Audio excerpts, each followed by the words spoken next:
In the Alza Empire stood the most prestigious academy of magic in the entire nation. Countless gifted students attended the school, hoping to master powerful spells and become exceptional magicians. Among those students was a girl named Rumia.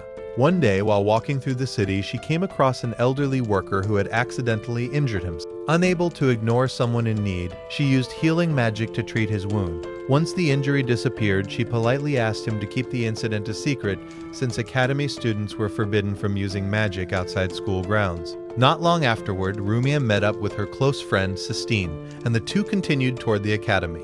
At that very moment, someone else was also heading there, a man who was about to begin his first day as an instructor. Unfortunately, he was already late. Desperate to reach the academy on time, he sprinted through the streets without paying attention to his surroundings. His path eventually crossed with Rumia and Sistine. Seeing an unfamiliar man rushing straight toward them, Sistine instinctively reacted with magic. Before the man could explain himself, he was blasted through the air and sent crashing into a fountain. While this misunderstanding was taking place, a separate discussion was unfolding inside the academy.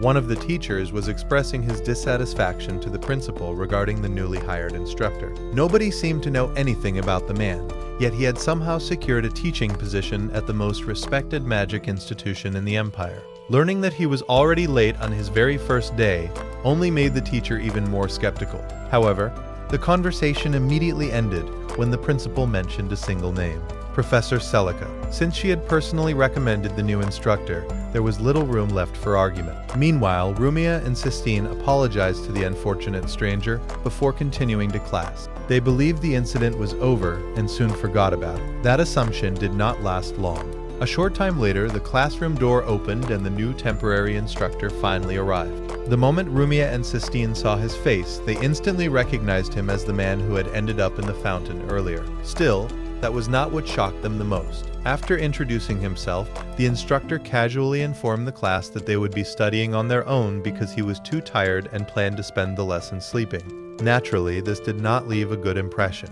His unusual behavior soon attracted attention from the other faculty members. Curious about who exactly had been hired, one teacher decided to investigate his background. The results only raised more questions. The man possessed weak magical ability, lacked a teaching license, and appeared to have no qualifications worthy of the academy. The only remarkable detail in his records was that he had entered the academy at a surprisingly young age and graduated much earlier than expected. Beyond that point, however, almost nothing was documented. The teacher became convinced that hiring him had been a mistake and openly questioned Celica's judgment. Unfortunately for him, Celica overheard every word. She paid little attention to the insults directed at herself, but she had no intention of tolerating criticism aimed at Glenn. After reminding the teacher exactly how terrifying her magic could be, she forced him to back down before apologizing to the principal for the disturbance. When asked why she continued supporting Glenn despite all the criticism, Celica gave a simple answer. She wanted nothing from him. All she hoped for was that he could someday live an ordinary life. Back in the classroom, Glenn's reputation continued to worsen. The students were growing tired of watching him sleep through lessons, and Sistine eventually snapped. Determined to force him into doing his job, she woke him up and demanded that he start teaching. Glenn reluctantly stood and wrote something on the board. Unfortunately, his handwriting was so terrible that nobody could understand a single word. As if that was not enough, he performed even worse when a student asked him an academic question. Rather than providing an explanation, he simply told her to search for the answer herself. That response immediately annoyed Sistine. She argued that a teacher should either know the answer or make the effort to learn it and explain it later. Simply pushing the responsibility onto a student was unacceptable. Interestingly, Glenn seemed more surprised by the students than they were by him. He realized that despite attending a prestigious academy, many of them had never learned how to independently search for answers. He was about to explain his point when the bell suddenly rang. The moment class ended, Glenn disappeared from the room before anyone else could leave.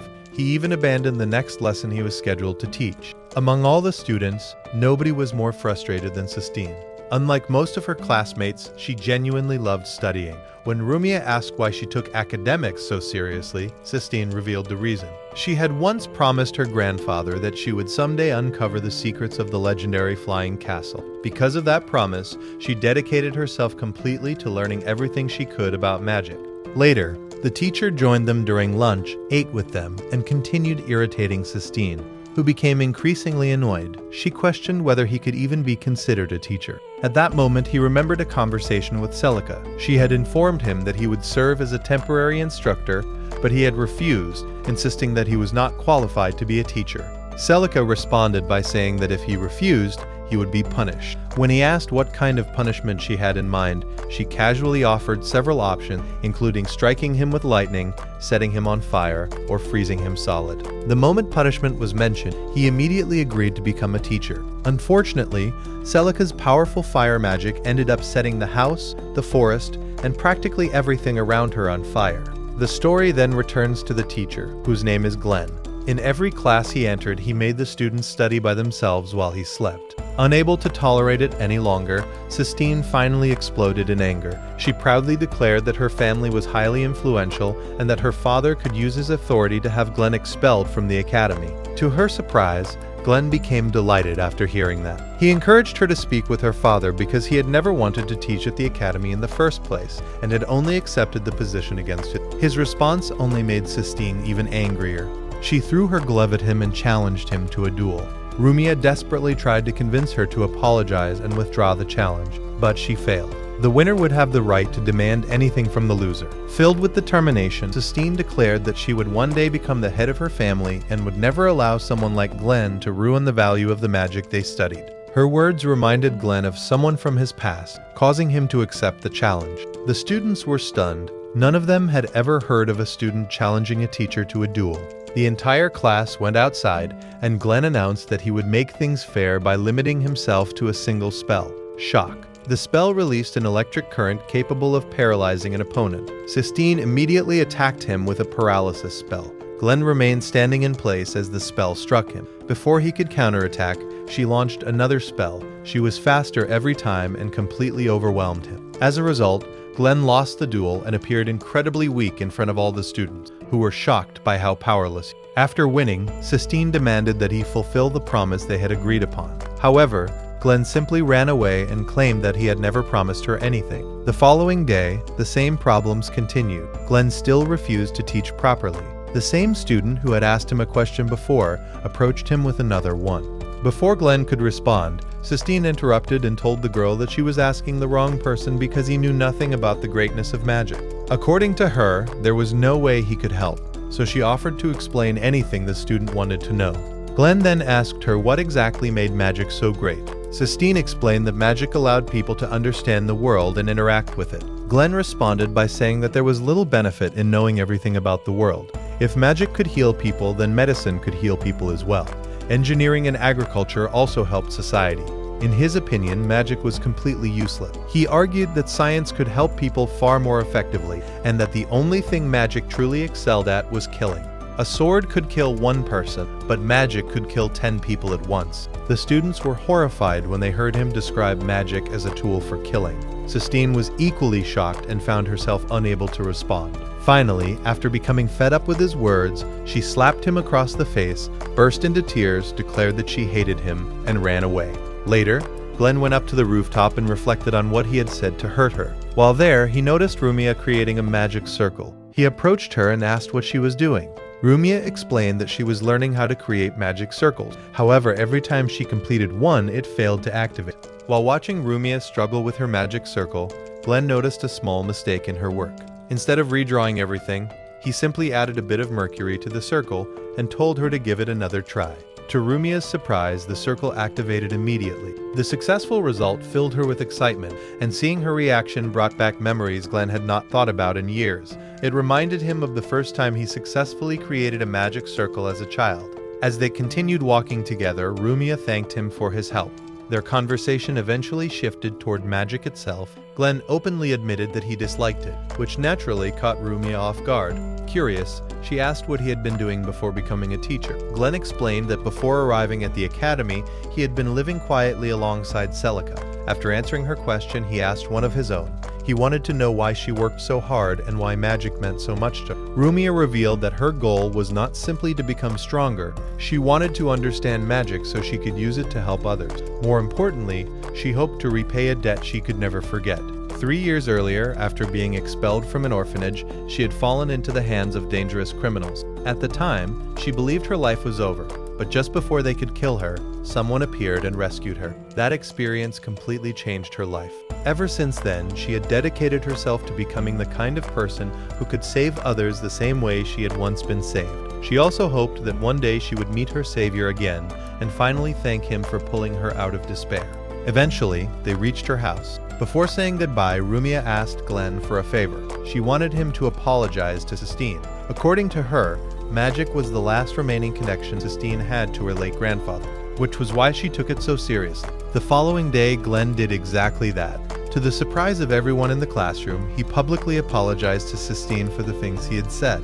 The students could hardly believe the sight before them. Afterward, Glenn shifted the lesson toward a completely different topic. He explained that despite attending a prestigious academy, most of them barely understood how magic truly worked. To demonstrate his point, he cast a simple lightning spell.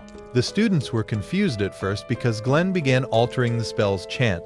They had always been taught that changing even a single word would cause a spell to fail completely. Glenn immediately disproved that belief. He explained that altering the wording did not stop a spell from activating. Instead, it changed how the spell behaved. To prove it, he repeatedly cast the same lightning spell while adjusting certain words. Each version produced a different result. Some changed direction, others reduced power, while some affected the spell's range. The demonstration completely changed the students' understanding of magic. Glenn went on to explain that words were merely tools used to shape a spell's outcome. By manipulating them correctly, countless variations could be created. He even embarrassed Sistine during the lesson by casually telling her that he loved her, using the moment to demonstrate how words could influence a person's reaction. The class erupted with excitement. What impressed them even more was Glenn's ability to cast magic without chanting at all. Unlike his previous lessons, he taught seriously that day, and every explanation was easy to understand. Meanwhile, Celica was meeting with the principal. When she learned that Glenn had finally begun teaching properly and that his students were enjoying his classes, she was overjoyed. His popularity had spread far beyond his own classroom. Students from other classes had started attending his lessons whenever they had the opportunity. Not everyone was pleased by this development, however. The teacher, who already disliked Glenn, became even more resentful after seeing his success. Glenn's classroom eventually became so crowded that some students had no choice but to stand because there were not enough seats available. Later, Celica met with Glenn and commented on how different he was. Compared to the emotionless person she once knew, he looked far more alive now. She jokingly remarked that he no longer resembled a dead fish. Before leaving, she informed him that she would be attending an important meeting the next day and would be unavailable for a while. Their conversation was interrupted when Rumia and Sistine arrived with questions they wanted Glenn to explain. Elsewhere, a much darker discussion was taking place. A group was preparing for an operation connected to the upcoming meeting. When their leader asked for a status report, his subordinates assured him that everything was progressing according to plan. The only factor they had not anticipated was Glenn's presence at the academy. The leader, however, was unconcerned. Based on the information available to him, Glenn possessed only weak third-class magic and posed no threat whatsoever. The next morning, Glenn arrived at the academy later than usual. Almost immediately, he sensed something was wrong. He felt someone watching him from nearby. Moments later, his suspicion was confirmed when a hidden enemy suddenly revealed himself and attacked. At the same time, another group of intruders had already infiltrated the academy. After defeating a guard, they entered Glenn's classroom and informed the students that they would be replacing their teacher for the day. Sistine immediately confronted them. She warned the strangers that they had no right to be there and threatened to report them. One of the intruders responded by casting a spell. Although the attack landed far away from the students, its purpose was clear. It was meant to intimidate them. The threat worked instantly. Fear spread throughout the classroom. The intruders then announced the reason for their visit. They were searching for Rumia. The moment her name was spoken, countless eyes instinctively turned toward her. One of the attackers questioned a nearby student, but the student denied knowing where Rumia was. Sistine demanded an explanation for why they wanted her friend. Unfortunately, her defiance only irritated one of the intruders. He was moments away from killing her when Rumia stepped forward and surrendered herself. The attacker admitted that he had already known she was present. He simply wanted to enjoy watching her friends suffer until she revealed herself. Even then, Sistine refused to give up. She tried to stop them from taking Rumia away, but Rumia remained calm. She assured her friend that everything would be fine because Glenn would come to rescue them. The attackers found that statement amusing. One of them laughed and claimed that Glenn was already dead. As Rumia was taken away, another shocking detail was revealed. The kidnappers referred to her as a princess. According to them, she should have died long ago, but their organization needed her alive for its own purpose. Meanwhile, another attacker captured Sistine and prepared to torture her. Before he could begin, someone finally arrived. Glenn appeared. Seeing him only made Sistine more worried, believing he stood no chance against the attacker. She begged him to run away. The enemy immediately launched a spell at Glenn. Nothing happened. Confused, the attacker tried again with the same result. Glenn then revealed the reason. He was carrying a special card capable of creating an area where magic could not be used. The effect applied to everyone, including Glenn himself. The attacker laughed after hearing that. Without magic, Glenn should have been helpless. That assumption turned out to be a huge mistake. The moment combat became physical, Glenn completely dominated him. Without casting a single spell, he effortlessly defeated the attacker using only his own skills. Sistine could do nothing but stare in disbelief. After dealing with the immediate threat, Glenn contacted Celica and explained the situation. The Royal Research Society had seized control of the Academy's barrier system, blocked every exit, trapped the students inside, and taken multiple hostages. The news shocked Celica. The organization responsible was considered one of the most dangerous groups in existence. Glenn quickly realized something important. The Academy's defenses should have made infiltration impossible. If the enemy had entered successfully, then someone inside the Academy must have helped them. He asked Celica to provide support, but she explained that she lacked the authority needed to intervene directly. Hearing that only made Glenn angrier. Students were in danger, yet bureaucracy was preventing immediate action. He urged Celica to return through the teleportation circle, but she believed the enemy had likely destroyed it already to stop reinforcements from arriving. Even so, she promised that she would do everything within her power to help. After hearing the conversation, Sistine realized that no rescue force was coming anytime soon. Desperate to save Rumia, she attempted to go after her friend alone. Glenn immediately stopped her. He asked whether she intended to throw her life away without accomplishing. Unable to save Rumia herself, Sistine finally broke down. Through tears, she admitted that Glenn had been right. Magic could not solve every problem. Seeing her lose hope, Glenn placed a hand on her shoulder and made a promise. No matter what happened, he would bring Rumia back. He swore that he would save her. After promising that he would bring Rumia back safely, Glenn's attention was suddenly drawn to a strange magic circle that appeared nearby. Moments later, several skeleton-like creatures emerged from it. Surprisingly, the monsters immediately killed one of their own allies upon arrival. Once that was done, they shifted their focus towards Sistine. Before the creatures could strike, Glenn reacted instantly and shoved her out of danger. He rushed forward and attacked one of the skeletons, but his blow accomplished nothing. Realizing ordinary attacks were ineffective, Sistine quickly supported him with enhancement magic. With his strength amplified, Glenn managed to destroy one of the creatures. Knowing they could not win a prolonged battle, the pair began retreating while the remaining monsters pursued them relentlessly. Eventually, the creatures caught up. At that point, Glenn instructed Sistine to modify her lightning spell and increase its area of effect. While she concentrated on preparing the spell, Glenn distracted the monsters and kept them away from her. When everything was ready, Sistine unleashed the attack. Electricity surged through the battlefield and struck the skeletons directly. However, to her horror, the monsters continued advancing as if nothing had happened. Seeing that paralysis alone would not stop them, Glenn pulled out a magic crystal and activated a powerful wind spell. The attack completely wiped out the remaining skeleton. The victory came at a cost. The spell far exceeded Glenn's natural limits, and the strain immediately took its toll. His body weakened drastically, and he collapsed from exhaustion moments later. Unfortunately, the battle was not over.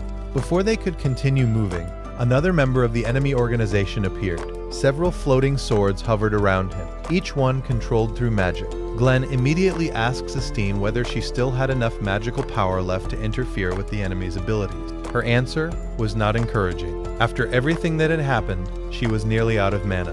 Realizing she could no longer assist him directly, Glenn ordered her to stay back while he confronted the enemy alone.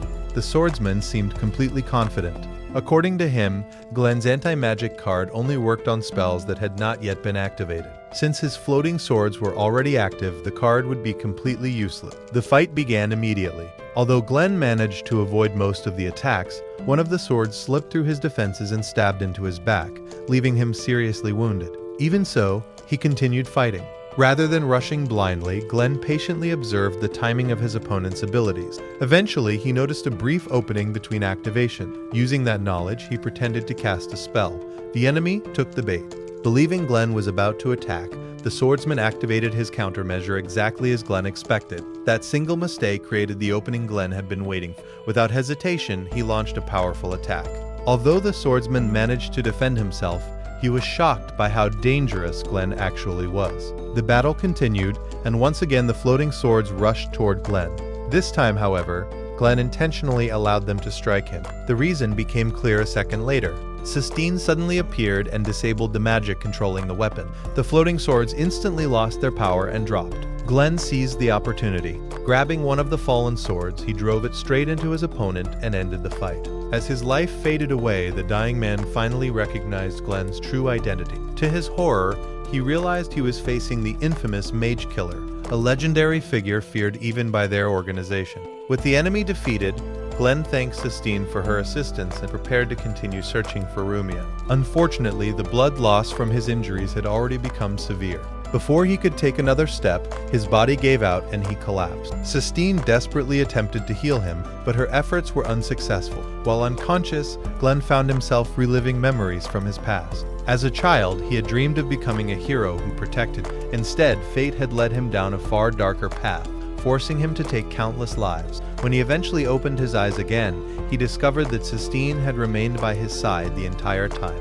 Not long afterward, Celica contacted. The news she brought was troubling. The teleportation circles throughout the academy had been disabled, and the barrier surrounding the academy had been modified so that nobody could enter or leave. As Glenn analyzed the situation, he suddenly understood what the enemy had been planning all along. Their true objective was not simply to trap everyone. They had secretly altered the destination of a teleportation circle, and enough time had already passed for the process to be completed. The moment he reached that conclusion, Glenn and Sistine immediately set out to rescue Rumia. Eventually, they arrived at the location where everything was happening. There, they came face to face with a familiar person. The teacher who had mysteriously disappeared earlier was standing before them. More importantly, he revealed himself as the mastermind behind the entire incident. Confident that he had the advantage, Glenn pulled out his anti-magic card and declared that the battle was already over. The traitor simply smiled. According to him, Glenn was the one who had already lost. He revealed that Rumia would be teleported to the organization's headquarters in only 10 minutes. At the same time, a bomb that had been hidden inside the academy for years was about to be activated. Once the countdown ended, the entire academy would be destroyed. The situation left Glenn with an impossible choice. He could focus on rescuing Rumia by dismantling the magic circles around her, preventing the teleportation from taking place. Or he could prioritize stopping the disaster threatening the academy. To make matters worse, killing the traitor was not an option. His death would only accelerate both the teleportation and the explosion. For the first time, even Glenn struggled to find a solution. After a brief moment of thought, he made his decision. Using his own blood, he began interfering with the magic circles surrounding Rumia. One by one, he started destroying them. Rumia immediately realized what he was doing. She begged him to stop. The amount of power required was far beyond what his body could handle, and continuing could easily kill him. Glenn refused to back down. He explained that he had once wanted to become a champion of justice. Although the world had repeatedly crushed those ideals, abandoning people now would make everything he had endured meaningless. No matter the cost, he intended to save everyone. Ignoring the pain, he continued breaking the circles. Eventually, every single one of them was destroyed. The effort pushed his body beyond its limits. Blood poured from his mouth, and just as he finally reached Rumia, he collapsed unconscious. Fortunately, Rumia was able to stretch her hand beyond the barrier surrounding her. Using her extraordinary healing magic, she restored Glenn's injuries and replenished the strength he had lost. When he regained consciousness, Glenn immediately destroyed the remaining barrier and finally freed her. With Rumia safe, the teleportation failed. As a result, the academy was saved from destruction. Glenn then dealt with the traitor once and for all before collapsing again from exhaustion. After everything was over, Celica finally revealed a secret that had been hidden for years. Rumia was not an ordinary student. She was actually the princess who had supposedly died from illness 3 years earlier. Because of her extraordinary healing abilities, the royal family had concealed the truth and allowed the world to believe she was dead.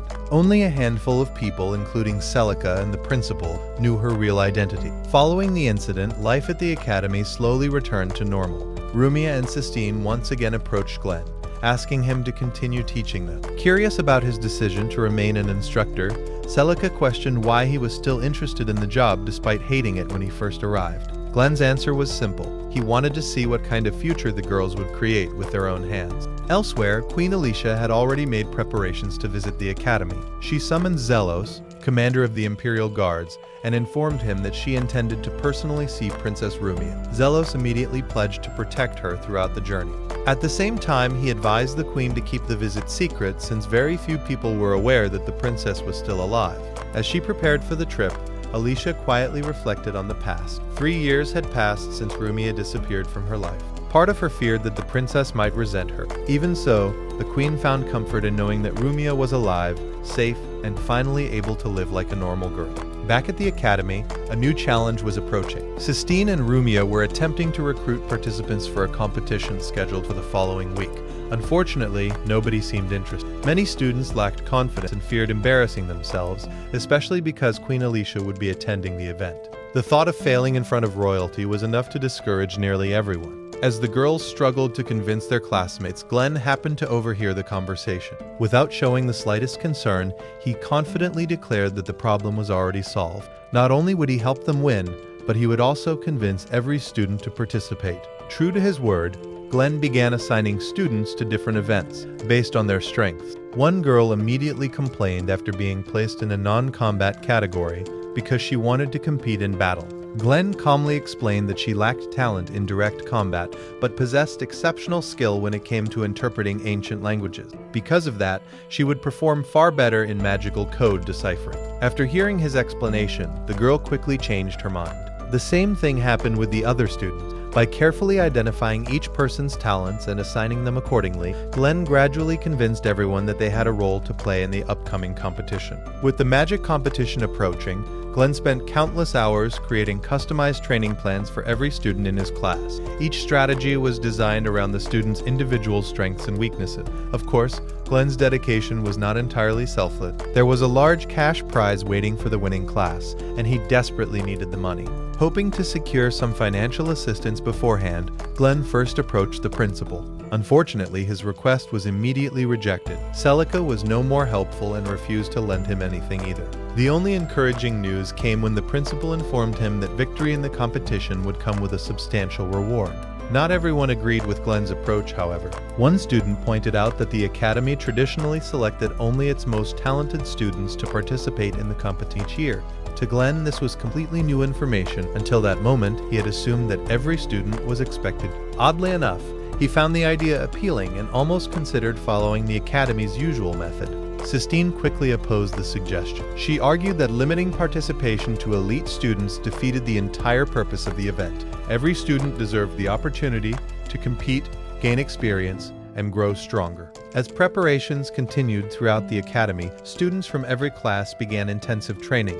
One day, Glenn arrived to find his students arguing with another class. The situation became even worse when the instructor who already disliked Glenn appeared. Without hesitation, the teacher demanded that Glenn's class leave the training grounds because his own students needed the space. He then insulted Glenn's students, mocking their poor grades and labeling many of them as failures. That was enough to anger Glenn. Normally, he avoided confrontation, but hearing someone attack his students crossed a line. In response, Glenn confidently declared that his class would outperform everyone and win the competition. The argument quickly escalated. Soon the two teachers made a wager. If Glenn's class emerged victorious, he would receive 3 months of the other teacher's salary. If they lost, Glenn would have to hand over 3 months of his own pay. Driven by emotion rather than logic, Glenn accepted immediately. Before things could get worse, Sistine stepped forward. She boldly informed the teacher that he had no authority to monopolize the training grounds. If he refused to share the area fairly, she would report him directly to the principal. Faced with the possibility of disciplinary action, the teacher reluctantly backed down and left with his class. After that incident, Glenn became even more committed to helping his students. Day after day, he personally trained them, corrected their weaknesses, and refined their strategy. Watching from a distance, Rumia and Sistine slowly realized just how much effort he invested in his students. To them, Glenn no longer looked like the lazy instructor they had met at the beginning. Seeing him work so hard also triggered an old memory for Rumia. Years earlier, when she had been surrounded by criminals and believed she was about to die, everything around her had been engulfed in flames. Bodies littered the ground, and she had been overwhelmed with fear. That was the day Glenn appeared and rescued. As the competition drew closer, Sistine checked on Rumia. She knew the following day would be difficult because members of Rumia's true family would be attending the event. Rumia simply smiled and assured her that everything would be fine. Later, the girls invited Glenn and several others to watch the competition, but most of them were too busy to guarantee their attendance. Meanwhile, Queen Alicia and her royal escort were already traveling toward the academy. Soon afterwards, the magic competition officially began. Despite all his confidence, Glenn was visibly nervous. Every result mattered because his salary was on the line. The opening events went surprisingly well. Before long, Glenn's class secured third place in the ranking. From the audience seats, Celica, the principal, and Queen Alicia watched the competition unfold together. Celica seemed far more entertained by Glenn's anxious reactions than by the actual events. Standing nearby, the royal guards quietly discussed matters among themselves. Their commander appeared unusually concerned, though nobody knew exactly why. As the competition progressed, Glenn's students continued exceeding expectation. Eventually, it became Rumia's turn to compete. Her event focused on mental resistance, and her opponent was a highly regarded student from Class 5. Believing the match would be hopeless for her, the boy suggested that she withdraw. Rumia refused immediately. She explained that everyone in her class was giving their all to help the team succeed. She intended to do the same. There was another reason as well. Class 5 currently occupied second place while her class sat in third. If she won, their positions would switch. The contest began. The examiner first used a sleep spell to test the competitor's mental endurance. One student was eliminated. Then came a fire spell. Another participant fell. As the pressure increased, more contestants dropped out one after another until only 2 remained. Rumia and the student from Class 5. Neither of them was willing to surrender. Impressed by their determination, the examiner increased the spell's intensity. Eventually, the strain became too much for Rumia, and she collapsed. The examiner encouraged her to continue. Even then, she refused. At that moment, Glenn intervened. Believing that Rumia had already pushed herself far enough, he officially withdrew their team from the event. He admitted that he had underestimated her opponent's abilities and did not want her risking further harm. Everyone assumed the match was over. The examiner approached the remaining contestant to congratulate him. There was just one problem. The boy never responded. After taking a closer look, they discovered that he had already lost consciousness while standing upright. Technically, he had been defeated before Rumia. That meant Rumia was the true winner.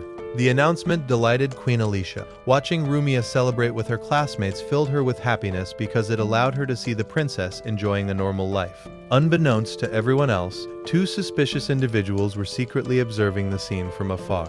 Meanwhile, Glenn's students continued performing well. By the end of several events, they had climbed all the way to first place. Despite their success, Glenn remained unable to relax. The possibility of losing 3 months' worth of salary continued haunting him. The mysterious observers turned out to be former associates of Glenn. Both had worked alongside him in the past before he suddenly disappeared without explanation. One of them, Riel, wanted to confront him immediately and demand answer. Her partner Albert stopped her. He reminded her that they had a more important mission. The pair had been assigned to monitor Queen Alicia's guards because rumors suggested that certain members had recently been involved in suspicious activities. If those rumors were true, the Queen could be in danger. While these investigations continued behind the scenes, the students took a break between events. During the break, one girl approached Glenn looking discouraged. She wanted someone else to take her place in her upcoming event. Despite practicing all day, she had been unable to master a transformation spell. Instead of accepting her request, Glenn asked a simple question. If another student replaced her, what would happen to the dream she had always pursued? He reminded her that she genuinely loved transformation magic and had been looking forward to competing. Winning and losing were not the only things that mattered. According to Glenn, she should enjoy the experience rather than obsess over the outcome. The girl understood his point, but still wanted to contribute to the team's success because everyone else was working so hard. Seeing her determination, Glenn decided to help. To demonstrate proper transformation magic, he instantly transformed himself into Rumia. The girl was stunned. Glenn then explained why her attempts kept failing. The problem was not her magic, the problem was her imagination. She could not clearly visualize the target she wanted to become. Without a precise image in her mind, transformation magic would never work correctly. His advice was simple: study the person carefully, memorize every detail. Once she could perfectly picture her target, transforming into them would become much easier. Glenn told the girl to study pictures of the person she wanted to transform into and visualize them clearly. Just as he was about to cancel his transformation spell, Sistine suddenly appeared. Mistaking him for the real Rumia, she offered him some food. Glenn was about to accept it when the real Rumia arrived. Sistine immediately realized what was happening. She canceled his transformation and blasted him away with wind magic. Furious, she questioned what kind of pathetic teacher transformed into one of his own students just to steal her food. Glenn ended up sitting alone without any food and feeling completely miserable. A little later, Rumia approached him and gave him some food. Glenn ate it and found it delicious. When he asked who had prepared it, Rumia refused to tell him. Before they could continue talking, Queen Alicia approached. Elsewhere, the commander of the royal guards and his subordinates were in complete chaos as they searched everywhere for the missing queen. Celica could not stop laughing, and it was revealed that she had secretly hidden the queen using her magic. At that moment, the queen's maid informed her of something that immediately changed her expression. The story then returns to the queen, who apologized to Glenn. She felt guilty because he had spent so many years serving the kingdom, only to be removed from the royal guard in the end. Glenn corrected her and explained that he had not been expelled. He had chosen to leave on his own. Afterward, the queen spoke with Rumia. She expressed how happy she was to finally see her again after all these years, and how glad she was that Rumia was living a happy life. The queen tried to approach her, but the moment Rumia noticed the necklace around her neck, she stepped back and denied being the princess. Rumia insisted that the queen had mistaken her for someone else, and stated that she was simply Rumia. The queen accepted her answer and sadly replied that the princess had died 3 years ago. After saying those words, she turned around and left. Although deeply hurt by Rumia's reaction, the queen admitted that Rumia had every right to feel that way. She understood that she could not simply return and expect to be treated like a mother again. Before leaving, she asked Glenn to look after her daughter. As the queen walked away, the commander of the royal guards and his men suddenly appeared and arrested her. From a distance, Albert used his abilities to observe everything. He told Riel that the guards were clearly not trying to harm the queen. They must have been planning something else entirely. Meanwhile, Glenn returned to check on his students and see how they were performing in the competition. Sistine approached him and expressed concern because Rumia had been missing for quite some time. Glenn explained everything that had happened between Rumia and her mother. He then asked Sistine to keep an eye on the students while he searched for Rumia. Eventually, Glenn found her sitting alone. Rumia explained that her family had abandoned her because she was born with an extraordinary power that could potentially threaten the royal family. Although she understood why her mother had made that decision, a part of her still could not forgive her. Deep down, she wanted nothing more than to hug her mother, but doing so felt like betraying the adoptive parents who had raised her with love and treated her as their real daughter. Glenn told her that she needed to follow her heart and do what she truly felt was right. He also revealed that he had once served as an officer in the royal guard and had visited the palace many times. During those visits, he had often seen the queen wearing the same necklace. Glenn assured her that the queen loved her and did not hate her the way she believed. Those words gave Rumia the courage she needed. She decided to tell the queen how she truly felt and asked Glenn to come with her. Just as they were about to leave, imperial guards suddenly surrounded them and pointed their swords at Rumia. They accused her of attempting to assassinate the queen and declared that she had been sentenced to death for insulting the royal family. Glenn immediately stepped in front of her and demanded to know how they could sentence someone to death without a trial. The guards warned him that if he continued protecting, he would be labeled a traitor as well. When Rumia heard that Glenn could also be punished, she surrendered and agreed to go with them as long as they left her teacher alone. The guards struck Glenn on the head, knocking him unconscious, and then took Rumia away. She was tied to a tree and was moments away from being executed when Glenn appeared at the last second. He defeated all of the guards and rescued her. Glenn then explained that something was seriously wrong and that the only way to uncover the truth was to meet with the queen. The imperial guards immediately began chasing. Glenn picked Rumia up and escaped across the rooftops. While running, he contacted Celica, believing she was still with the queen. However, before Glenn could explain anything, Celica informed him that she could not help. She was trapped alongside the queen and the principal, while the commander of the royal guards and his soldiers surrounded them. Celica could neither explain what was happening nor offer assistance. She told Glenn that he was the only person capable of saving them and that he had to reach the queen somehow. Although Glenn still did not understand the full situation, he knew one thing for certain: he had to meet the queen. To do that, he would need to fight through the Imperial Guards, who were among the best trained soldiers in the Empire. Even worse, he would eventually have to face the incredibly powerful commander of the Guards. As Glenn considered his options, Albert and Riel suddenly appeared. The moment Riel saw him, she attacked him with her sword. At the same time, the Queen's maid revealed the truth to Celica. She had placed a deadly curse on the necklace around the Queen's neck. That revelation completely changed Celica's expression. The maid then demanded Celica's cooperation with the Royal Research Society's mission and claimed that Celica was the only one capable of saving the. She followed their instructions. Celica could only hope that Glenn would arrive in time to rescue. Unfortunately, she had no idea that Glenn was currently fighting Riel. Riel summoned her powerful weapon and attacked while Glenn countered with ice magic. However, she blocked every one of his attacks. At the same time, Albert launched magic from a distance, trapping Glenn between attacks from both sides. For a moment, Glenn believed he was finished. Then Albert shocked him by suddenly turning on Riel and stopping the fight. Albert asked Glenn what they should do next. After comparing information, they realized that the royal guards were acting on their own and intended to kill the princess. They also learned that Celica was staying with the queen and doing nothing, which seemed extremely suspicious. Albert knew how powerful Celica was. She could easily defeat 2 or 3 of the guards surrounding her. What confused Glenn even more was why they wanted to kill the princess at this particular moment. He asked Albert and Riel to help him reach the queen. Meanwhile, Glenn's students were struggling in the competition because he was no longer there to guide them. Albert and Riel approached the students and introduced themselves as Glenn's friends who had come to help. They delivered a message from Glenn telling the students that they had to win no matter what. While Glenn continued fleeing with Rumia, the Imperial Guards chased after them. Back at the competition, Sistine trusted Glenn's friends and encouraged her classmates to keep fighting. She jokingly told them that if they lost while Glenn was away, he would never stop making fun of them. Her words motivated the students even more. The transformation competition soon began. A contestant from the opposing team transformed into a dragon. Meanwhile, Albert helped the nervous girl whom Glenn had been teaching earlier. He repeated the same advice Glenn had given her, calming her down and restoring her confidence. She entered the competition feeling much more relaxed. This time, she successfully transformed into exactly what she had imagined. Her performance earned the highest score, giving her first place. The rest of the team also performed exceptionally well, allowing them to advance to the final event. The winner of the final match would determine the overall champion. Sistine and her classmate Gibble were chosen to represent their class in the final competition. At the same time, Glenn continued escaping with Rumia while the commander of the Royal Guards ordered his men to kill both Glenn and the princess. Back at the tournament, Gibble defeated a student from another class in combat. Then it was Sistine's turn. Her opponent was incredibly powerful and quickly gained the upper hand.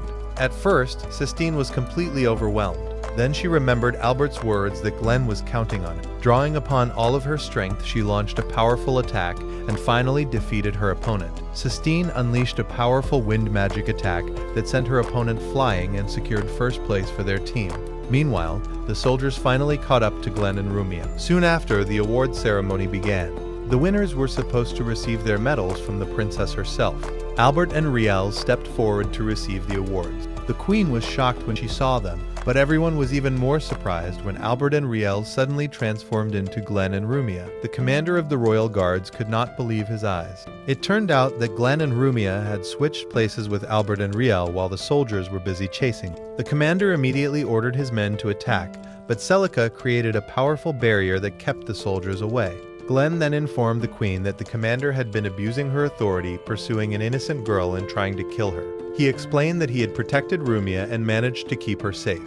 He begged the queen to stop everything that was happening. However, the commander insisted that it was impossible. He declared that he would accept all responsibility and even take his own life if necessary. But the queen had to survive and continue protecting her people. He vowed to protect her with his life.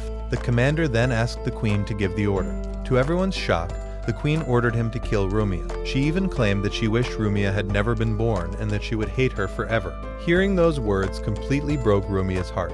Glenn was confused and could not understand what was happening. The commander drew his swords and prepared to attack. At that moment, Glenn remembered everything the queen had done. He realized that if she had truly wanted Rumia dead, she could have killed her long ago. When he looked into her eyes, he saw nothing but sadness and finally understood the truth. Glenn then casually complimented the necklace around her neck and asked her to remove it. The queen refused. Remembering Celica's warning, Glenn suddenly charged toward the queen. The commander intercepted him and wounded his arm.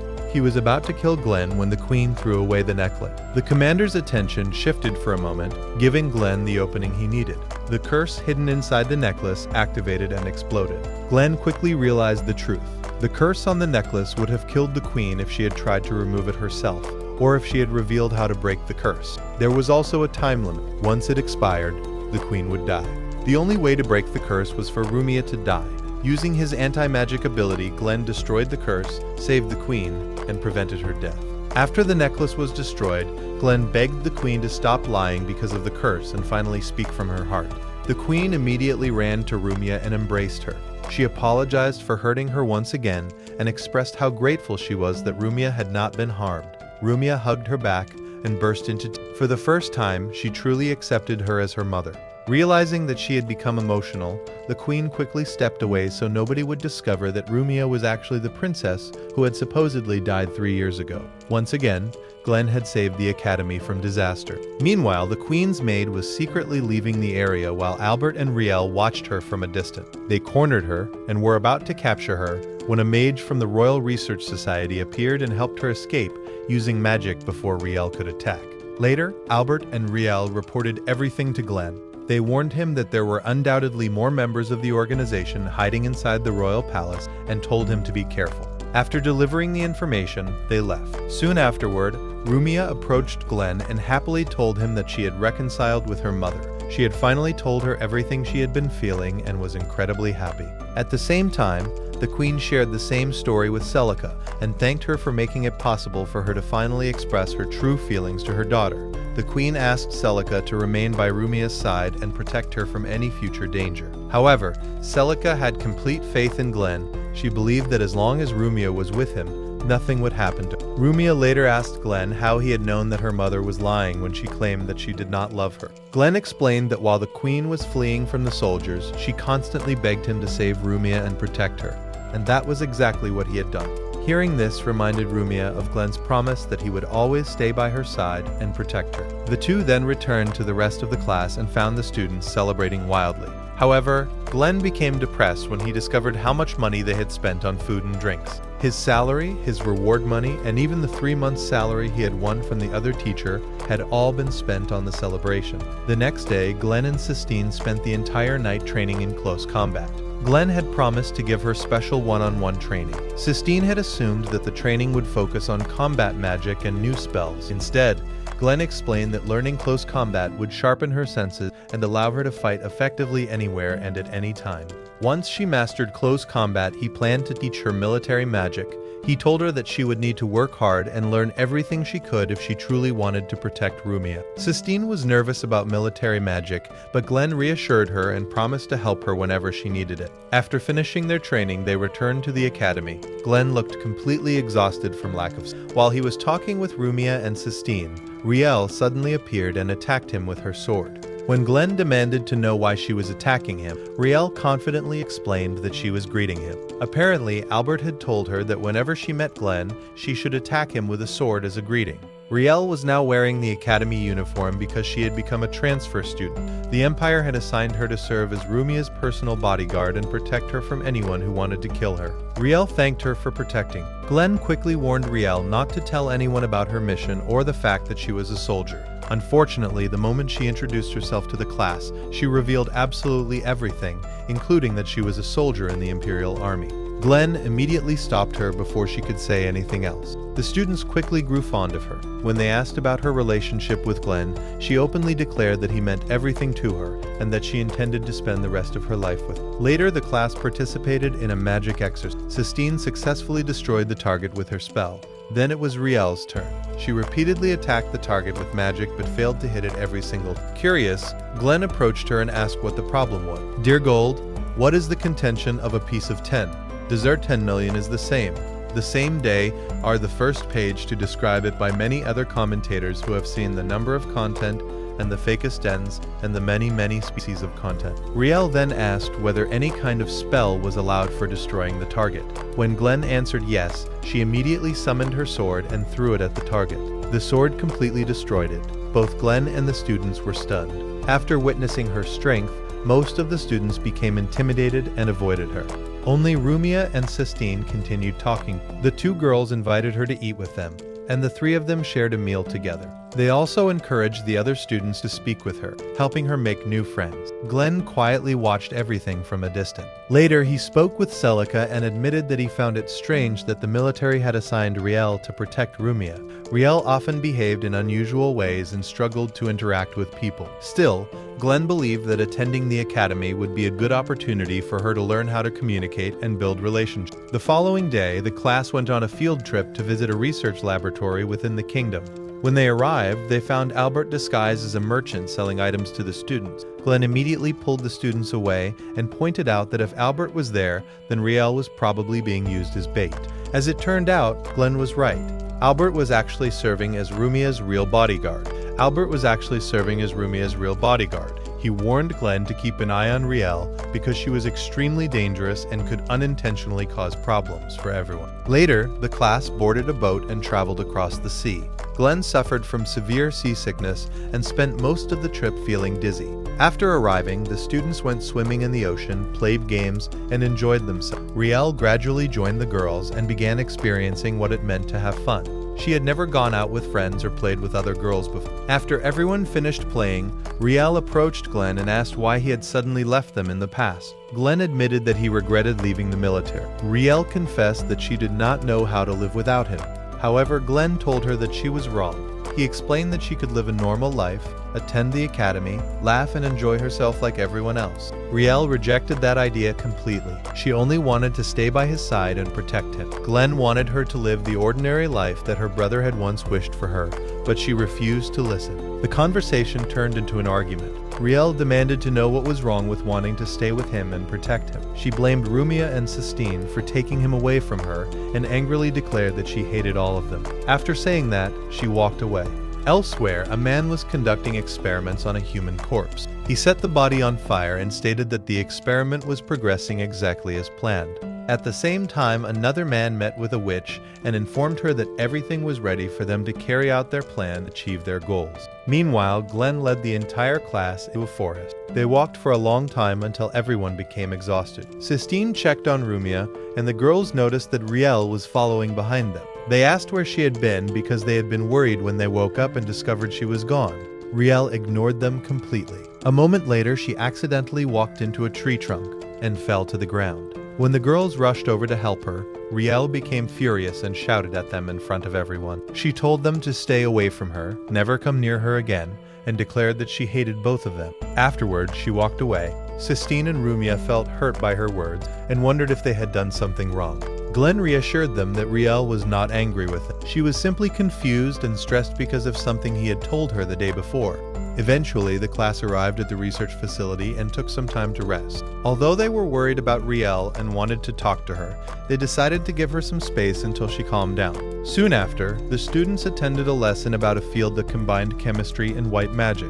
While teaching, the instructor paid unusual attention to Rumia, and she noticed that he kept staring at her. Later, the class entered a laboratory filled with animals and monsters used for research. Rumia felt uncomfortable seeing the experiments being performed on the creatures. Sistine tried to cheer her up by joking that as long as they were not conducting human resurrection experiments, everything should be fine. The moment they mentioned human resurrection, the instructor approached them and remarked that he had not expected a student to bring up such a topic. He noted that Sistine had clearly studied history very well because the government had banned research into human resurrection a long time ago.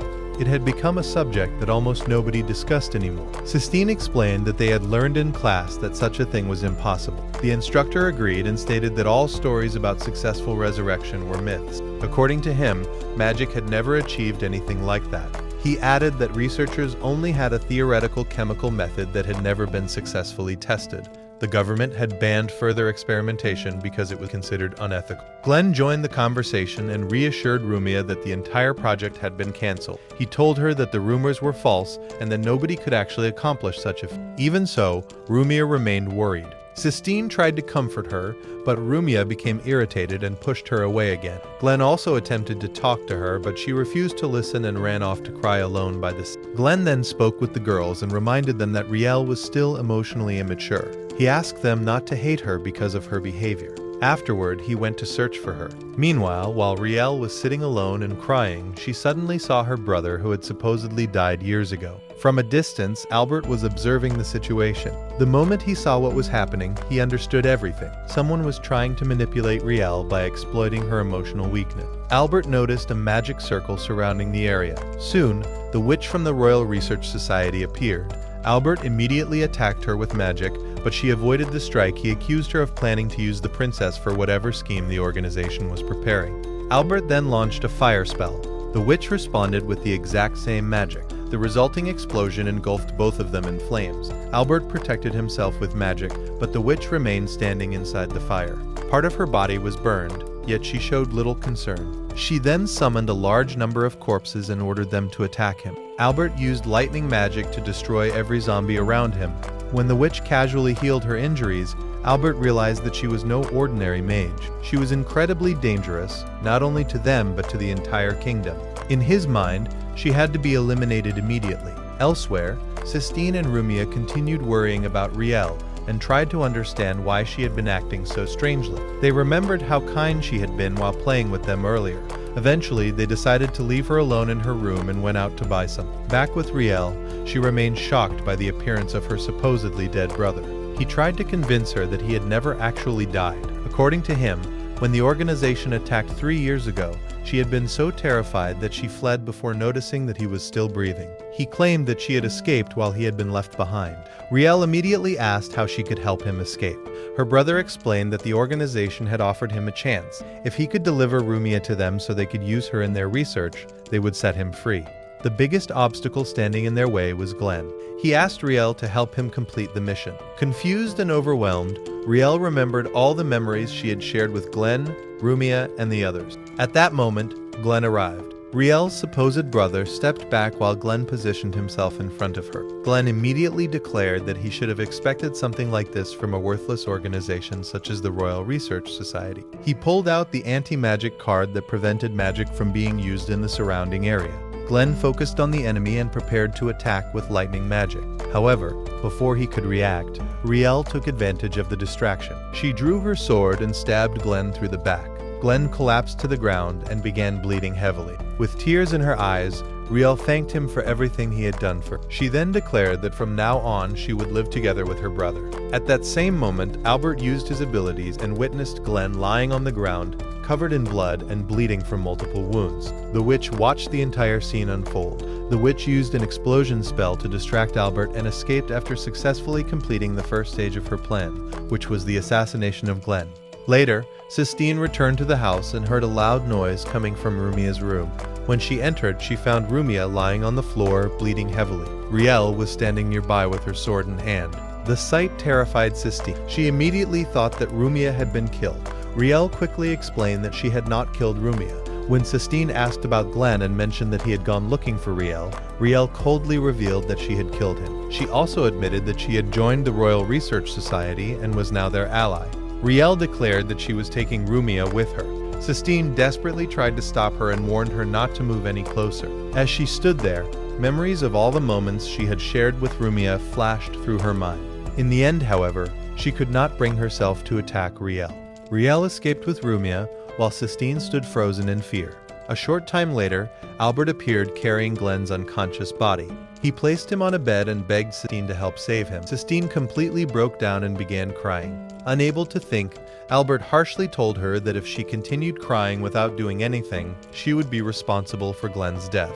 After saying that, he turned to leave. Those words finally snapped Sistine out of her panic. She asked Albert what she needed to do, promising that she would do anything. Albert explained that the only way to save Glenn was through white magic. While they were talking, Glenn's breathing suddenly stopped. He had very little time left before death became irreversible. Albert drew a magic circle using Glenn's blood. Sistine was terrified that she would fail, but she forced herself to overcome her fear and began trying to heal him.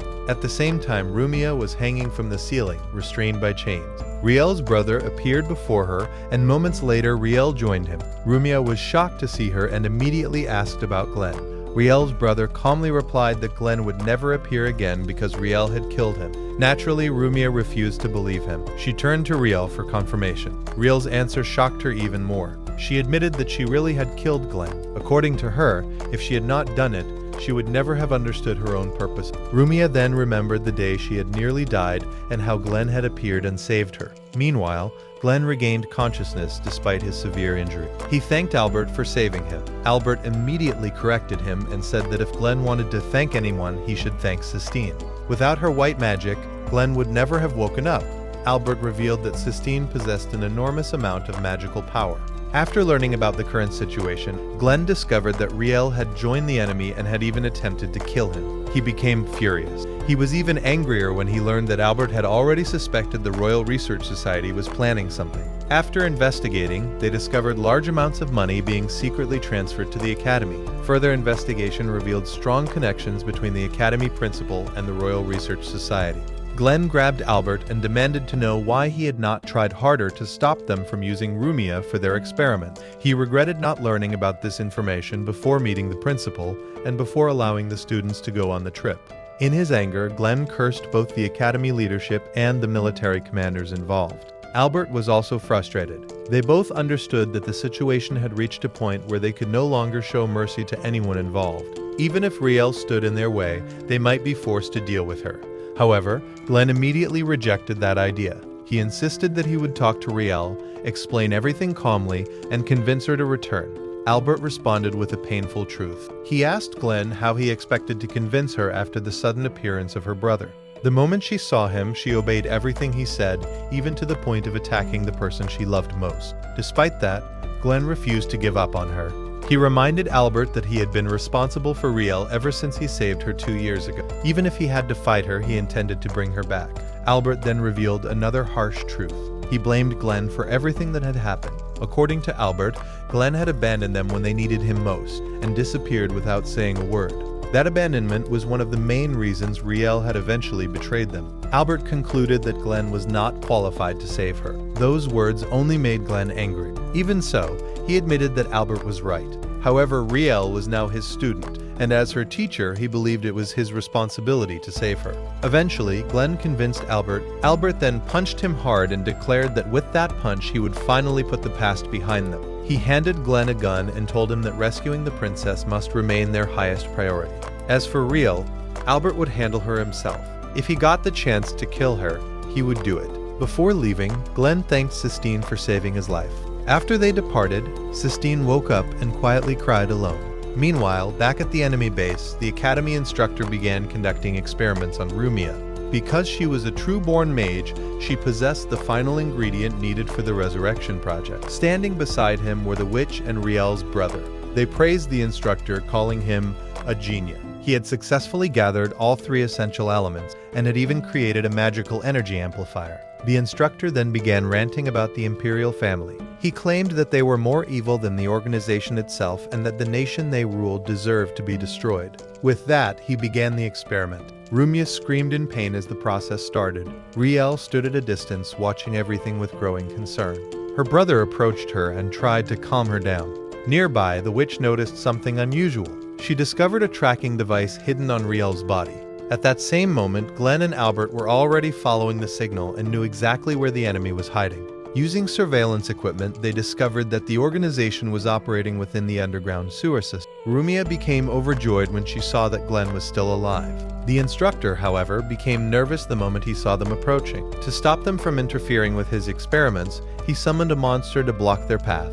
Albert immediately attacked it with fire magic and killed it with ease. Riel watched in confusion, unable to understand what was happening anymore. Back with Sistine, she prepared herself to go help Glenn and rescue Rumia. At that moment, her friends arrived and discovered that her room had been completely destroyed. Sistine explained everything that had happened. Meanwhile, an even stronger monster appeared before Glenn and Albert. The two avoided its attacks while Albert created a powerful barrier to protect them. Once Glenn finished preparing his spell, Albert dropped the barrier and charged forward. Together, they destroyed the monster. The instructor was frustrated by how powerful they were. Realizing that his monsters would not stop them, he abandoned the area and decided to confront them personally.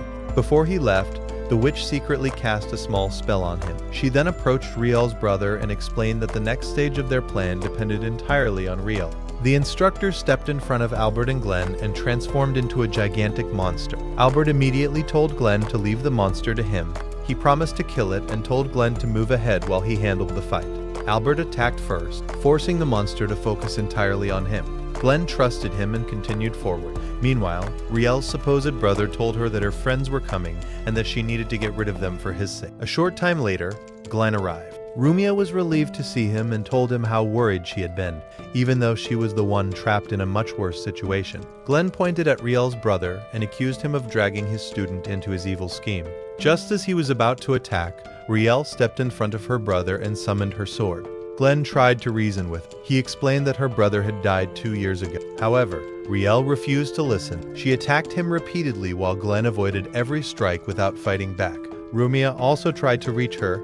She told Riel that Glenn cared deeply about her. She reminded her that both she and Sistine considered Riel one of their closest friends. For a moment, Rumia's words seemed to affect her. Unfortunately, her brother's influence remained stronger. Riel continued attacking and eventually managed to strike Glenn, sending him crashing to the ground. She was about to finish him off when Glenn suddenly pulled out his gun. Riel immediately raised her sword to defend herself. Glenn then asked her a simple question. He asked her to tell him her brother's name. He promised that if she could remember his name, he would withdraw and leave her alone. Riel desperately tried to remember. However, no matter how hard she thought, she could not recall it. The harder she tried, the more painful the headache became. Glenn then pointed the gun toward her. Riel believed he was about to shoot. Instead, Glenn threw the gun aside, rushed forward, grabbed her, and used gravity magic to immobilize her. With Riel unable to move, Glenn immediately destroyed the Resurrection Project. He then attacked the fake brother. At that moment, Riel's true memories finally resurfaced. She remembered her real brother and the scientist who had been involved in the project. The result of that project was Riel herself. In those memories, her brother begged the scientist to stop the experiment. He argued that they had sacrificed far too many lives just to save one little girl. A second young girl had also been with them. The scientist ignored him completely. Instead, he stabbed Riel's brother and killed him. He then murdered the girl as well after extracting the 3 ingredients he needed for the project. As Riel struggled to stand, the fake brother revealed his true identity. He was actually the scientist who had killed her brother. He explained to Glenn that Riel's brother had betrayed them by informing the Imperial family about the project, which ultimately led to its destruction. Glenn was shocked. The scientist revealed that Riel's brother had been the only person capable of activating the project because of his unique spell. If he left the organization, they would never be able to use it again. According to him, the organization had originally wanted to save all 3 of them, including himself. However, when they arrived, Riel's brother and the girl were already dead. The only survivor was the experimental subject they had been working on, Riel. The scientist coldly referred to Riel as nothing more than a piece of junk that had outlived its usefulness. Hearing him talk about her that way filled Glenn with rage. He immediately attacked with magic and nearly killed him. Before Glenn could finish the fight, the scientist summoned 3 girls who looked almost identical to Riel. He proudly declared that these copies were superior to the original Riel, whom he considered worthless. The scientist had removed all of their emotion. To him, they were nothing more than dolls. He ordered them to kill Riel immediately. One of the copies rushed toward her and nearly succeeded. Fortunately, Glenn protected her at the last second. Riel could not understand why he would risk his life for her. She asked why he was still helping her when she was only a useless piece of junk. Glenn firmly rejected those words. He told her that he would never risk his life for junk. He reminded her that he and every student in the class considered her one of their own. Glenn then fought all 3 copies by himself. During the battle, one of them inflicted a serious wound on his leg. Riel stood frozen, overwhelmed by guilt over everything she had done to Glenn and the other student. Glenn told her to stop dwelling on her mistakes. He encouraged her to apologize to everyone, return to her normal life, and pursue the future she wanted. His words finally reached her. Inspired by Glenn's faith in her, Riel stood up and charged at the 3 copies. She defeated all of them. Afterward, Glenn approached the scientist and activated the anti-magic card that disabled his magic. He pressed the gun against the scientist's head and pretended he was about to shoot him. In the end, Glenn chose not to kill him. Instead, he knocked him unconscious with a powerful punch. At the same time, Albert defeated the transformed Instructor using an overwhelming fire spell that completely vaporized the monster. With the battle over, Glenn brought Riel and Rumia back to the student. Sistine was overjoyed to see all of them safe. The group returned to enjoying themselves and Riel slowly started acting like her old self again. However, the Resurrection Project was far from over. The witch still possessed the 3 essential jewels needed to complete it. The only remaining ingredient was Rumia's true magical power. Later, the witch reported to her leader. The leader explained that after witnessing the resurrection experiment, they had confirmed that the princess's power had finally awakened. The witch asked what they should do now that they knew her power was real. The leader ordered everyone to lie low until the situation calmed down. They would wait for the perfect opportunity before making their next move. At the same time, they continued planning how to exploit the princess. Meanwhile, Riel was sharing a meal with Rumia, Sistine, and Sistine's parents. They were all happy to have Riel with them. Later, while spending time together, Riel apologized to Sistine for everything she had done. She sincerely told them that they were her favorite friends. The next day, Sistine went to the library to return some books she had been reading. One of the books slipped from her hands. Celica picked it up and commented that Sistine read just as many books as her famous grandfather. Sistine admitted that she wanted to become like him, but was afraid she would never be able to reach his level. Celica encouraged her. She explained that as long as she continued improving herself and never gave up, she would achieve her goals and might even surpass her grandfather one day. Afterward, Celica entered a hidden room inside the library. As she opened the secret door, she reflected on the advice she had just given Sistine. She then decided that she needed to enter the labyrinth once again and continue the work she had started.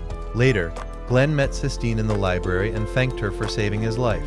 The moment Sistine remembered how she had saved him, her face turned bright red from embarrassment. Just then, Rumia and Riel arrived. When Riel saw Sistine's reaction, she assumed that Glenn had made her cry. Without hesitation, she drew her sword and attacked him. The fight caused massive damage to the library and sent Glenn flying out of the building. As he crashed outside, a carriage nearly ran him over. Fortunately, the person inside used wind magic to push the carriage away before it hit. The man stepped out and immediately greeted Sistine. His name was Leos. He had recently become the Academy's new temporary instructor. The moment Glenn and the others learned that Leos was connected to him, they were shocked. What shocked them even more was the revelation that he was supposedly her fiancé. Even Sistine herself was stunned. She immediately demanded to know when they had ever become engaged. It turned out that the two had promised to marry each other when they were children. When Glenn stepped closer to Sistine, Leos immediately became hostile and ordered him to stay away from his future wife. Sistine quickly explained that Glenn was her teacher. To Glenn's surprise, Leos already knew exactly who he was. After all, Glenn had become famous throughout the academy. Leos had already heard about the academy where Glenn was teaching. According to the rumors, a new instructor had arrived there and completely changed the students. He taught them the true fundamentals of magic, showed them how to use it properly, and helped them grow far beyond what anyone expected. Leos wanted to attend one of Glenn's classes personally to see whether the stories were true. Meanwhile, the principal Celica and the other instructor were discussing Leos. They were all surprised that such a famous and talented teacher had come to their academy. Leos had an excellent reputation and was even considered a candidate for the position of principal at his own academy. The fact that he had come to replace a teacher on medical leave seemed extremely strange. When Leos began teaching, the students quickly enjoyed his lessons. His explanations were clear, easy to understand, and he earned their admiration almost immediately. Glenn attended the lecture alongside the student. However, he was confused by Leos's teaching method. Leos was explaining advanced concepts about the immense power of magic to children who were not yet prepared for that level of knowledge. In Glenn's opinion, they should have mastered the basics before learning such advanced topic. The more he listened, the more suspicious he became. After finishing his lecture, Leos asked Sistine for her opinion and invited her to take a walk with him. While they walked, he reminded her of the promises they had made when they were children. Meanwhile, Rumia convinced Glenn to secretly follow them and see what they were talking about. As they listened from a distance, Leos suddenly asked Sistine to marry him. Glenn was surprisingly excited by the situation, but Rumia felt uneasy and sensed that something was wrong.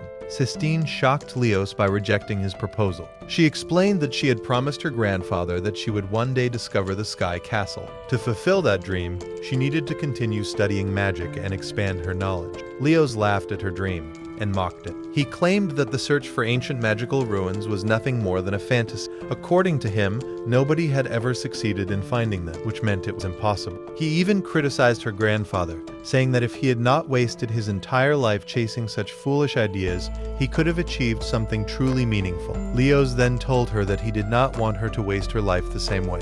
His cruel words brought Sistine to tears. Even after that, Leos proposed to her once again and promised to free her from what he called a meaningless dream. Sistine refused him a second time. She firmly declared that she would continue pursuing her goal no matter what. Hearing this made Glenn angry. He stepped forward and told Leos to stop talking nonsense. Glenn argued that every person is the hero of their own life and has the right to choose how they want to live. Leos responded by telling Glenn to stay out of matters that did not concern him.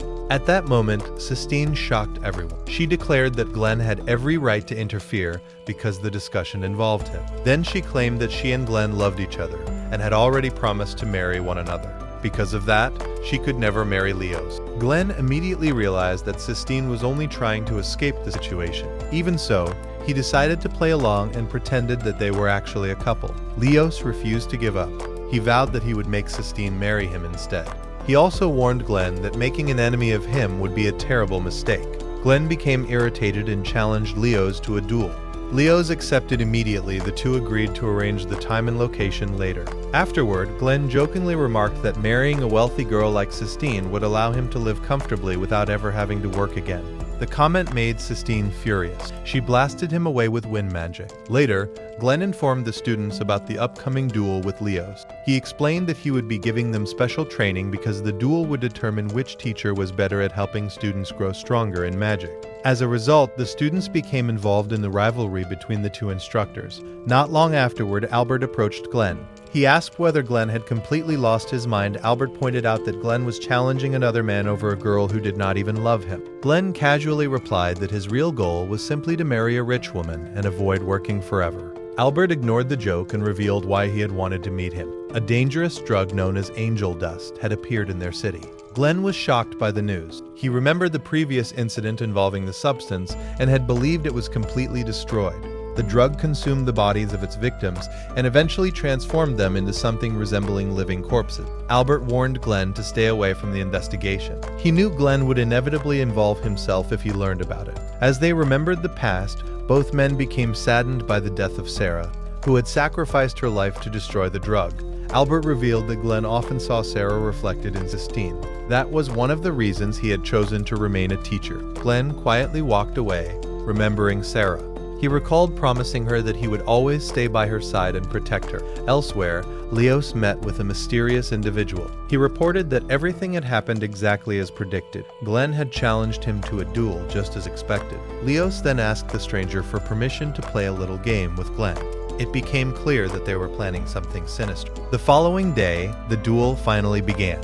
Each instructor gathered their students. The rules were simple. Every class would be a mock war fought using magic. Each team would have a base selected by its instructor. The battle would last for 3 hours. Victory would go to the team that captured the enemy base or defeated the opposing teacher. Before the battle started, Leos took Sistine's hand. He confidently declared that he would defeat Glenn, remove the obstacle standing between them, and ultimately win her heart. Soon afterward, the battle began. The students split into 2 opposing armies and started fighting with magic. Leos organized his students into 3-person squads. His strategy worked perfectly at first, and they quickly defeated several members of Glenn's team. Everything seemed to be going according to Leos's plan. The observing teachers agreed that his strategy was excellent and predicted a quick victory. Most of them doubted Glenn's team and believed they were too weak to win. Only the instructor, who disliked Glenn, disagreed. He insisted that Glenn was not an easy opponent and likely had a plan prepared. Moments later, Glenn's strategy began to unfold. One group of students focused entirely on defense by creating magical shields. Another group launched coordinated attacks. Their teamwork proved effective, and they managed to defeat part of Leos's forces. In response, Leos ordered his students to retreat and hide behind the hills. He then contacted another team to check on their status. One student reported a serious problem. Their entire squad was being held back by a single girl. That girl was Riel. Despite fighting alone, she was overwhelming them with. After hearing that report, Leos immediately changed his strategy. He ordered all of his students to gather in front of the forest. His plan was to activate the traps hidden inside the forest and use them to destroy Glenn's class. He then moved forward to provoke Glenn's students and lure them into the trap.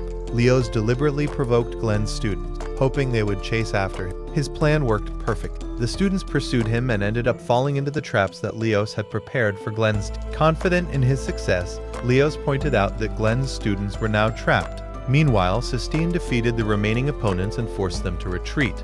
At the same time, the rest of Leos's team attacked Glenn's second group. Eventually, the time limit expired before either side could claim victory. The instructor overseeing the battle declared the match a draw. Afterward, Glenn praised his students for their excellent performance and the effort they had shown during the battle. Leos reacted very differently. Instead of praising his team, he criticized them for allowing the match to end in a draw. The two teachers could not have been more different. Glenn later explained that a good leader should never place all the blame on their subordinate. A true leader accepts responsibility for the team's failure. Leos was clearly irritated by those words. He immediately challenged Glenn to another duel, but this time it would be a direct one-on-one battle between the two of them. Sistine tried to calm them down and prevent things from escalating. However, Glenn stopped her. Frustrated by his stubbornness, Sistine slapped him across the face, declared that she hated him, and stormed off. Elsewhere, Albert and two of his companions were investigating another victim of angel dust. They stood over a corpse and were shocked by the drug's terrifying effects. This was not the first victim. It was already the fifth body connected to the same substance. Meanwhile, Leos met once again with the mysterious man pretending to be his servant. Leos confidently declared that he would win the upcoming duel, defeat Glenn, marry Sistine, and eventually make her a queen. He believed that becoming the head of her branch family would guarantee his future position as the leader of the main family as well. Later, Glenn arrived at the location where he would fight Leos. He pulled out his anti-magic card and confidently declared that he would never lose to someone whose life revolved around research and experiment. Glenn admitted that he was fighting for Sistine's sake and for Sarah's memory. Unbeknownst to him, Sistine was standing nearby and overheard everything. She approached him and demanded to know why he had challenged Leos. As usual, Glenn jokingly claimed that he only wanted to marry a rich girl and spend the rest of his life without working. Sistine did not believe him. This time, Glenn finally told her the truth. He explained that she reminded him of Sarah. When he was younger, he had admired the ideals of a hero of justice and studied tirelessly until he became a powerful mage. Eventually, he joined the military. However, once he experienced the reality of war and witnessed the destruction magic could cause, he began to hate the very power he once loved. Even so, he continued chasing his dream because Sarah was by his side. Then one day during a mission, Sarah died before his eyes. Glenn had failed to protect her. After that tragedy, he left the military and isolated himself from the world. Even now, he did not fully understand why he had challenged Leos. Perhaps it was because Sistine reminded him of Sarah. Perhaps it was because he wanted to ease the guilt he still carried. The only thing he knew for certain was that hearing Leos mock Sistine's dream had made him furious. Before he realized it, he had already challenged him. Hearing those words filled Sistine with happiness. While they were talking, Leos appeared. He explained that his work involved military research and that he had thoroughly investigated Glenn's military past. The moment he brought up Glenn's history, Glenn's expression darkened. He warned Leos to stop talking and leave before he crossed a line. Leos ignored the warning. He claimed that a man whose hands were stained with blood had no place teaching students. According to him, Glenn belonged back in the military's special forces. Those words enraged Glenn. He activated his anti-magic card and attacked. However, Leos revealed incredible strength. He struck Glenn down and summoned strange creatures to fight alongside him. The technique was an extremely dangerous secret art. Glenn was defeated with surprising ease. Afterward, Leos mocked him and told him to show his true power during tomorrow's duel. Defeated, Glenn left without another word. Sistine ran after him, hoping to help. Before she could reach Glenn, Leos grabbed her. His mask finally fell away. Leos demanded that she marry him. He threatened to destroy her face if she refused. He also threatened to expose Rumia's true identity to the public. At that moment, Sistine finally realized the truth. This was not the Leos she had known as a child. The next day, Glenn failed to appear for the duel. He also stopped showing up at the academy entirely. Whenever Sistine remembered Leos's threats, she became increasingly distressed, desperate, and with no other option, she agreed to marry him. The students soon learned about the engagement. The wedding was scheduled to take place in only 1 week. Everyone felt that something was terribly wrong. When Sistine appeared before them, it was obvious that she was unhappy. Soon afterward, Leos arrived and took her away. The students quickly realized that she was being forced into the marriage. Riel immediately concluded that Leos was an enemy. She was about to attack him when Rumia stopped her. Riel explained that she trusted Glenn completely. She had spoken with Sistine, and all Sistine had told her was that she was going to marry Leos, despite clearly looking miserable. Rumia then visited Glenn and told him everything. She begged him to save Sistine. Glenn reassured her and promised that he would handle it. He also asked Riel to stay with the others. After that conversation, Glenn disappeared. The day of the wedding finally arrived. Remembering Leos's threats, Sistine reluctantly agreed to go through with the ceremony. Just as the wedding was about to be completed, Glenn suddenly appeared at the last possible second. He interrupted the ceremony, threw a smoke bomb into the crowd, grabbed Sistine, and escaped. Before leaving, he told Riel to protect Rumia. Riel burst into tears the moment she saw him. She demanded to know where he had been all this time. Glenn explained that he had been preparing himself to defeat Leos. He then asked why Leos was so obsessed with marrying Sistine. At first glance, it seemed as though he loved her enough to do anything for her. However, Sistine shook her head. She said that she had seen the evil in his eyes and knew that he did not love her at all. There had to be another reason hidden behind everything he was doing. While they were discussing the situation, a massive group of angel dust addicts suddenly appeared. They were in the final stages of addiction, heavily armed, and completely surrounded the group. At the same time, another group of addicts surrounded Riel, Rumia, and the students. Just when the situation seemed hopeless, Albert and his companions arrived. They helped the students escape and held off the attacker. Glenn also told Sistine to run. However, she refused. She declared that she was strong enough to fight and defend herself.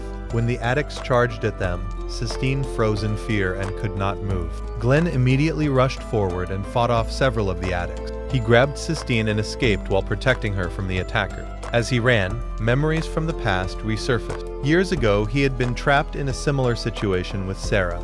A group of addicts had surrounded them, and he had failed to protect her. She died before his eyes. Glenn was terrified that history would repeat itself and that he would once again fail to save someone important to him. Meanwhile, Sistine was horrified by everything she was witnessing. She collapsed to the ground. Glenn reached out his hand to help her stand, but she was so frightened that she instinctively pulled away from him as well.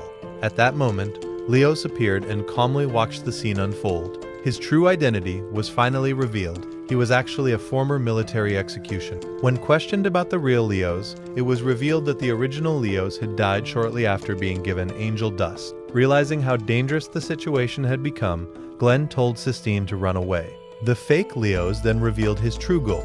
He wanted to obtain enough power to rule the world and also take revenge on Glenn for ruining his previous plans. Once again, he summoned the same creatures and ordered them to attack.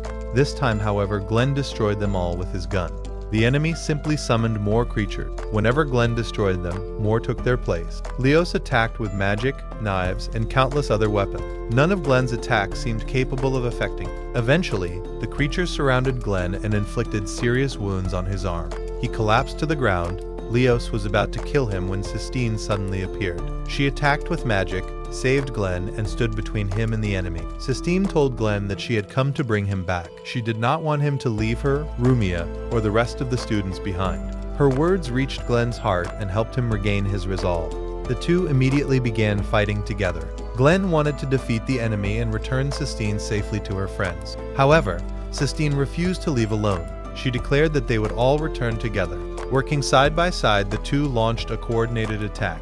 Sistine focused on offense while Glenn protected her and created opening. Together, they managed to land a direct hit. In response, Leos unleashed his full power and summoned the strongest creature in his arsenal. Sistine eventually overwhelmed him with her magic. Instead of fighting back, Leos focused on healing his creature.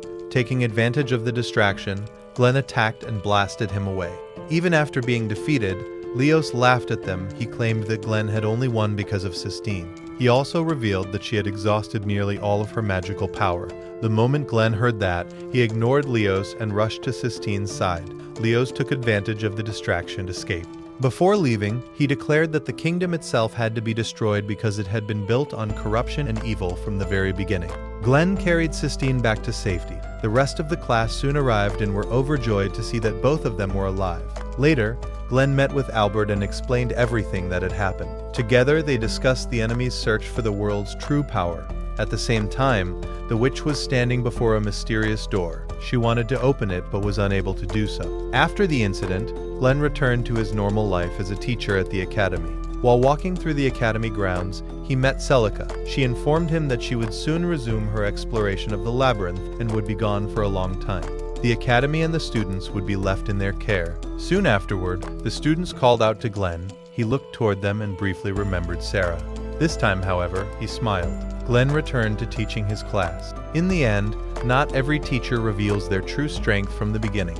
And not everyone who appears lazy or incompetent is actually weak. Glenn constantly hid his abilities, not because he lacked power, but because he understood the true cost of strength. Throughout every challenge and every danger he faced, he chose to act only when the right moment arrived. Perhaps that was why his students came to see him as more than just a teacher. To them, he became someone they could truly trust. This story was never just about magic. It was also about a man trying to start over, even after a painful past had nearly destroyed his life. And that is where Glenn's story comes to an end.